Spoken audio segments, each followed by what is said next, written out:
Welcome to star 9 news.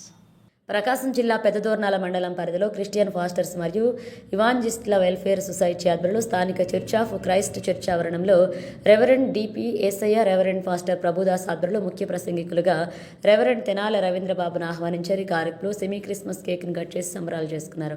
అనంతరం reverend faster Tenali Ravindra Babu Guntur వారు దైవ సందేశాన్ని అందించారు. ఈ కార్యక్రమానికి ముఖ్య అతిథులుగా విచ్చేసిన పెద్దదోర్నాల సేఫ్టీ డ్రైవర్స్ యూనియన్ అధ్యక్షుడు షేక్ షావాలిని పూలమాలలతో శాలువతో ఘనంగా సన్మానించారు. అనంతరం ఒకరికొకరు సెమీ క్రిస్మస్ శుభాకాంక్షలు తెలియజేస్తున్నారు. ఈ కార్యక్రమంలో పెద్దదోర్నాల ఫాస్టర్స్ యూనియన్ సభ్యులు దర్శనం సుధీర్ బాబు, మండల పరిధిలోని ఫాస్టర్స్, అనంతరం ఫాస్టర్స్ యూనియన్ సభ్యులు పాల్గొన్నారు.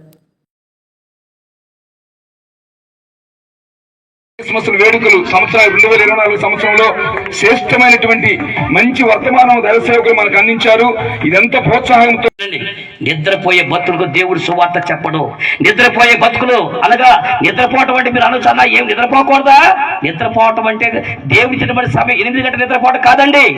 కుటుంబ వ్యవస్థను కాపాడుకోవడం చేతగాక మెలకులేని బతుకులు అలా ఉంటాయే. ఈ కొళ్ళు కాపలు ఉన్నారే, వాళ్ళు రాత్రిపూట ఊరంతా నిద్రపోతుంటే తమ మందని కాల్చుకుంటున్నారంట. అంటే కుటుంబం పట్ల బాధ్యత ఉండాలి. కట్టుకున్నటువంటి భార్య, కన్న బిడ్డలు, బ్రతుకులు ఈ బాగుచుకొని బాధ్యత ఉంటే దేవుడు సమాచారం ఇస్తాడు.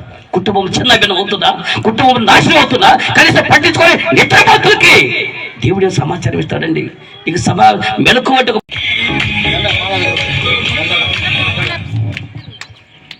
మంచిది. మరి మన ప్రభు ఇక్కడ కావాలని పిలుచుకున్నాడో ఏమో, నాకు చాలా ఆనందంగా ఉంది. ఈరోజు మీ ముందు ఇంత అసలు వస్తానని ఊహించలేదు. నాకు తెలిసిన ఇంతమంది ఫాస్టర్ల ముందు ఈరోజు వచ్చి నేను ఇంత సన్మానం చేయించుకొని మీ యొక్క దీవెనలు నేను స్వీకరిస్తానని నేను అస్సలు ఊహించలేదు. అలాగే మీ ప్రార్థన, మీ యొక్క దీవెనలకు అలాగే ఉండి ఎన్నో సేవా కార్యక్రమాలు చేయాలని మీరందరూ నన్ను ఎదగాల్సిందిగా కోరుతున్నాను, ఆశపడుతున్నాను.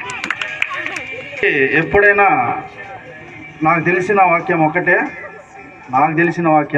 అలాగే తెనాలి రవీంద్ర గారు వాక్యాలు చెప్పారు. అసలు మైండ్ బ్లాక్ అయిపోయింది. అసలు నేను ఎప్పుడు ఎవరి మీద దృష్టి పెట్టాను.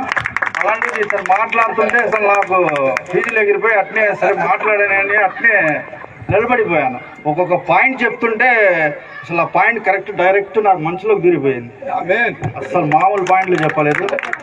అలాంటి రవీంద్ర గారిని చాలా కృతజ్ఞతలు చెప్పదు. ఇలాంటి సమయాన్ని నాకు కేటాయించిన డిపి చాలా కంగ్రాచులేషన్స్ తెలుపుతున్నాను. మనిషి ఎలా అయితే పుడతాడో అలాగనే చనిపోతాడు. నాకు తెలిసింది విషయము, మనిషి ఎలా పుడతాడో కంపల్సరీ అలాగనే చనిపోతాడు. పుట్టినవాడు జన్మించ తప్పదు, జన్మించినవాడు పుట్టక తప్పదు. అలాగే వచ్చేటప్పుడు ఏం తీసుకురాలేదు, పోయేటప్పుడు తీసుకుపోయేది ఏం లేదు. మనలో అందరిలో ప్రేమ అభిమానం పెంచుకోవాలనేదే నా ఉద్దేశం. ఈ అవకాశాన్ని